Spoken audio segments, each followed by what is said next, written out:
The Ahsoka series, like most Disney Star Wars content, seems to be having a polarizing effect on the modern Star Wars fandom, despite only being a few episodes into its first season. While some fans are somewhat hyperbolically hailing it as one of, if not the very best Star Wars productions, other more critical viewers seem to be far less receptive towards it.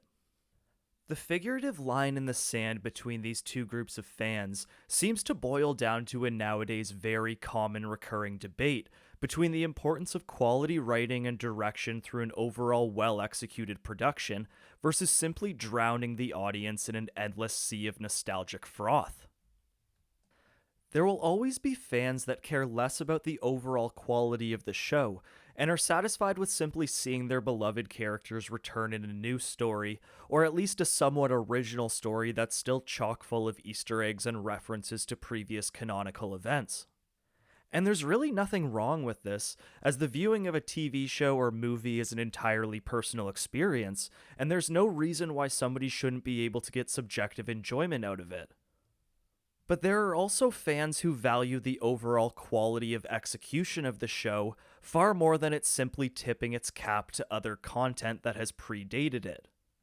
The types of people who get enjoyment from things like an exciting but still highly coherent and realistic plotline, or strong and complex characters that are further developed through their compelling journeys, or impressive choreography and visual direction through its stunts and action sequences, or proper pacing to help build suspense and establish the tone of the episodes. For these types of people, nostalgia alone will not be enough for them.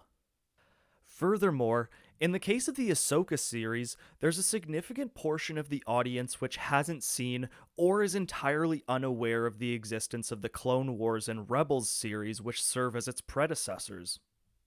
For this reason, it's even more important for the show's overall quality of execution to be at or beyond the level that can make it appeal to a more general audience, and not just Dave Filoni's personal fan club. Unfortunately for the Ahsoka series, it really doesn't boast any redeeming qualities outside of its nostalgia towards the Clone Wars and Rebels. Instead, it serves to further degrade the Star Wars brand into the sheer chaotic nonsense that can be considered a forbidden zone for quality storytelling, while continuing to insult the few remaining positive remnants of the franchise established through the legacy of Lucasfilms and the various expanded universe projects. The Ahsoka series suffers from a variety of issues ranging from its abysmal quality of writing, its bland and stagnant characters, its highly underwhelming visual direction, its poor pacing and bloated nature, and its completely irrational plot devices. But with that being said, today I'm going to focus on one of the broader concepts that holds Ahsoka back and undermines the quality of the show and its overall story. Let it be known that spoilers for Ahsoka episodes 1 through 5 lie ahead, so if you'd like to avoid those, please skip ahead to the conclusion at this point.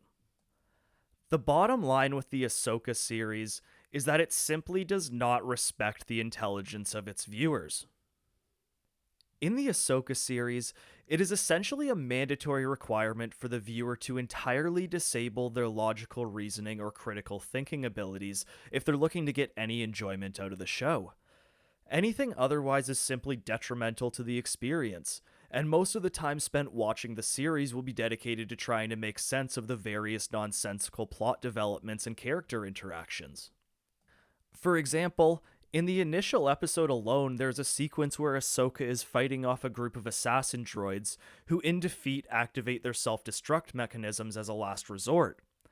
These mechanisms, of course, come with around a 25-second delay between activation and detonation, purely based on real-time observation in the episode, meaning it could theoretically be even longer than that. I can't think of any purpose this would serve other than to allow the targets to escape, in complete defiance of the inherent purpose of a self-destructing assassin droid. There's also a comically arrogant New Republic captain in the opening sequence, who displays clear distrust and skepticism towards the intentions of two self-proclaimed Jedi that approach his ship. Despite that, he openly invites the lightsaber-wielding individuals to board his vessel, and they proceed to slaughter him and his crew while recovering the valuable Imperial prisoner under his transport. On top of all of that, Sabine is impaled through her mid abdomen with a lightsaber in the finale of the episode, only to make a quick and straightforward recovery the following day and return to action. I guess nobody really dies from getting stabbed with a lightsaber anymore. Just a flesh wound. Anyways, sorry Qui-Gon, but hey, at least you can be thankful you died with all of your limbs intact, I guess. Furthermore, the show goes as far as to actively punish the viewer if they're the type to pay attention to the smaller plot details and use these to form what they consider to be reasonable expectations of possible events to come. Take episode 3 of the series, for example, when Ahsoka, Sabine, and Hui Yang are attempting to perform close-range scans on the Eye of Sion. Prior to initiating their scans, they're subject to an assault by a fleet of enemy starfighters in which they take numerous direct hits. Given that they sustain no damage to their ship, it might be reasonable to think that their shields took the bulk of it and would now be operating at dangerously low levels. Regardless, it is revealed the enemies have armed this Eye of Sion with turbo lasers, which are canonically known to take down shields with relative ease even on larger capital vessels. Remember when turbo lasers used to do this? Well, now they do this. Anyways, after nearly too many hits to count, they finally lose their deflector shields and are sadly blown to smithereens. I mean, their ship is temporarily disabled? Here, please hit me as hard as you can. By this point, it's made pretty clear that there isn't really any real danger to the heroes despite the situation presented. Luckily for them as well, as their now unshielded vessel takes several more direct hits from the remaining fighters without even sustaining a scorch mark, as they manage to reboot the engines and make their somewhat thrilling escape?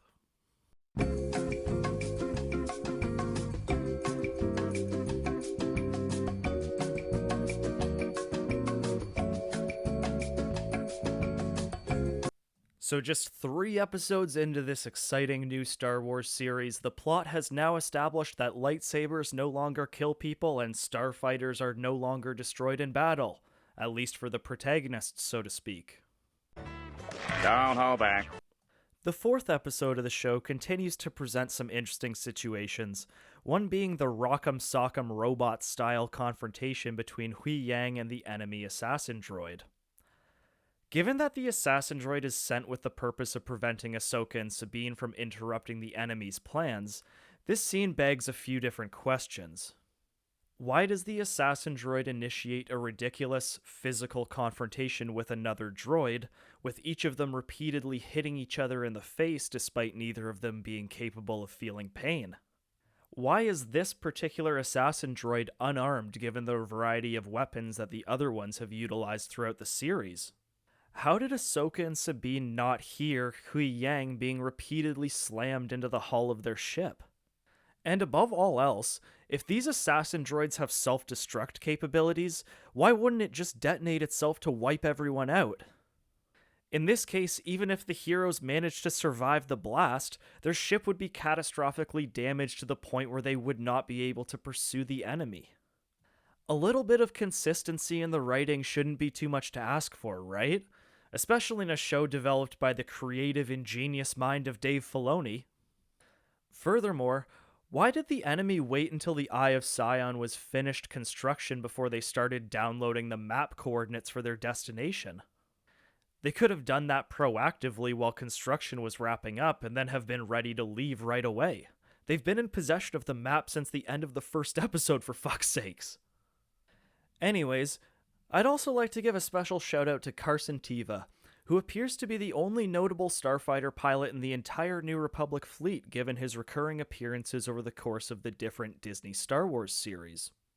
As of late, it seems like he's been regularly bouncing back and forth between the New Republic headquarters on Coruscant and his patrol duties in the Outer Rim region, which doesn't seem very logical from a New Republic organizational standpoint, let alone plausible given the almost 69,000 light-year distance between the two regions.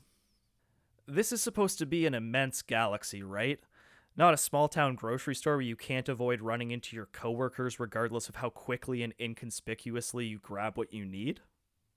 The last thing that I'll touch on here is how Ahsoka continues the unfortunate Disney Star Wars trend of degrading the concept of the Force into a figurative deus ex machina. The Force is becoming increasingly used as a simple plot device, providing the necessary solutions to the hero's most unsolvable problems within the established context of the situations that they find themselves in. In stark contrast, historical Star Wars has always typically sought to further explore the underlying nature of the Force, and how it evolves in relation to the different characters, essentially giving the Force its own subtle characterization within the broader narrative. On top of the original and prequel trilogies, the expanded universe, and even Clone Wars and Rebels to their credit, all sought to expand on the general lore of the Force, and generally executed this effectively by providing detailed context into its inherent limitations proportionally to its many capabilities.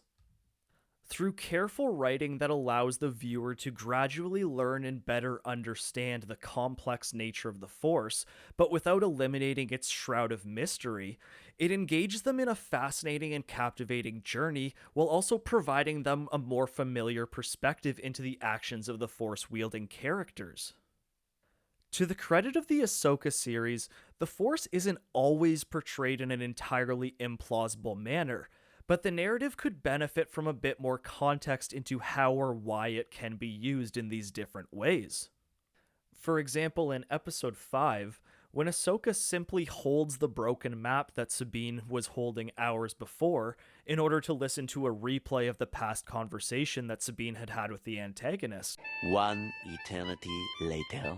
This is a pretty critical plot point, as this Force impression provides the answer to an important question that the protagonists had no practical means of ever finding out. But why was this even possible in the first place? Was it an inherently strong bond or a type of connection between Sabine and Ahsoka that could make this possible? Did the ancient mapping structure, or the map itself, bear a strong connection to the Force due to some historical significance? While the Force itself is a powerful and mystical concept, reducing it down to a simple master key to solve various problems with little to no context can undermine its impact to the viewer, as something earned or justified is far more rewarding. Given the relatively bloated nature of the episodes in the Ahsoka series, it would be beneficial to see this accomplished through a more refined narrative. While the Ahsoka series suffers from a various assortment of specific issues which undermine its overall quality, its biggest misstep is arguably its significant lack of respect towards the intelligence of its audience. Like much of the recent Disney Star Wars content, it's a series that requires you to essentially shut off your brain if you're looking to get any enjoyment out of it. The series is abundantly packed full of nonsensical plot developments and character interactions that will leave you wondering, why is this even happening? But realistically, that's a pretty straightforward question to answer if you don't overthink it. The bottom line is that the bulk of the events that take place in Ahsoka happen for the same basic reason. The plot simply demands it. That's it. Nothing more to it.